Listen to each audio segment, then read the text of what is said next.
সরকার দো আলম নবী বলেন, সেই দিন 5 প্রশ্নের উত্তর দেওয়া ছাড়া কোনো বান্দাই তার এক পা নাড়াতে পারবে না।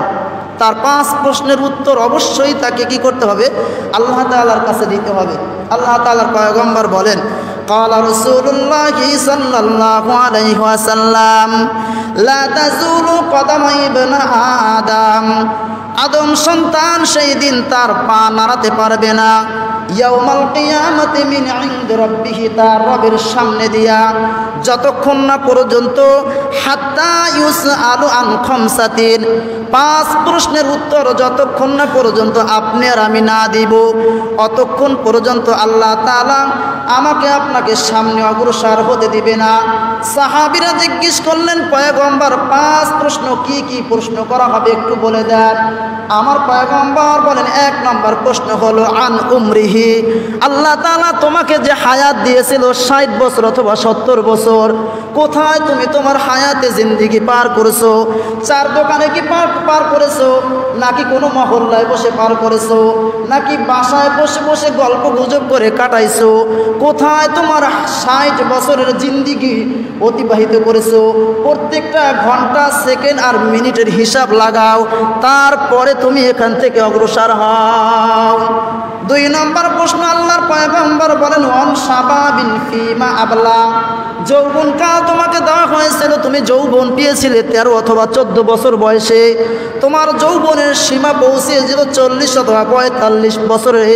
এই যে সময়টা, যৌবনের সময়টা হলো পাগলামির সময়, যেই সময় মানুষ আল্লাহকে চিনতে চায় না, মানুষ ভালোকে ভালো বলে চিনতে চায় না, মন্দকে মন্দ বলে চিনতে চায় না, শুধু নিজের নফসের খায়েশাতি পালন করে। এই যে যৌবনের সময়টা, এই যে 13 থেকে শুরু করে 40 অথবা 45 বছরের যে মাঝের সময়টা, কোথায় ব্যয় করেছো? বলো বলো, কোথায় ব্যয় করেছো? রাতের গভীরে খেলা দেখায় কি তুমি এই সময়টা পার করেছো? নাকি রাতের গভীরে কোনো টিভি সামনে নিয়ে তুমি অতিবাহিত করেছো? নাকি রাতের গভীরে বন্ধুদের আড্ডায় মিলে মিলে তোমার সময়কে অতিবাহিত করেছো? নাকি কোনো নগ্ন সিনেমা দেখে নিজের যৌবনকে পার করেছো? এখানে হিসাবটা লাগাও, সুন্দর করে হিসাব দিয়ে তারপরে সামনে অগ্রসর হও। 3 নম্বর প্রশ্ন আল্লাহ তাআলা সেই দিন করবেন, ও আন মালিহি আইনা ইকতাসাবা, সম্পদ তো অর্জন করেছিলা, অনেক বড় সম্পদের মালিক তুমি হয়েছিলা, বড় বড় প্রাসাদ তুমি নির্মাণ করেছো, অনেক সম্পদ তুমি কিনেছিলা, বলো না সম্পদ কোথা থেকে অর্জন করেছো? হালালভাবে করছিলা নাকি হালালভাবে হারামভাবে করছিলা? কোথায় তুমি তোমার সম্পদ অর্জন করেছিলা, কিভাবে অর্জন করেছিলা, এটার হিসাব লাগাও। ওফিমা ইনফাকা, সম্পদ অর্জন তো করেছো ঠিক আছে, খরচ কোথায় করছো সেটা বলো না। 4 দোকানে মানুষের সাথে আড্ডা দিয়ে গল্প গুজব করে অন্যায় কাজের মধ্যে তোমার সম্পদ তুমি ব্যয় করেছো, যেখানে দরকার ছিল সেখানে দেও নাই। অসহায় মানুষ এসে তোমার কাছে বলেছিল, ভাই আমাকে কিছু টাকা সাহায্য করো, আমার হয়তো একটু উপকার হবে, তুমি সেই দিন ধাক্কা দিয়ে বলেছিলে সেখান থেকে সরে দাও। সম্পদ অর্জন করতে বড় আমার কষ্ট হয়েছে, তোমাকে দিতে চাই না। আল্লাহ তাআলা বলবেন, তাহলে আসো সম্পদের হিসাবটা লাগাও, কোথায় খরচ করেছো?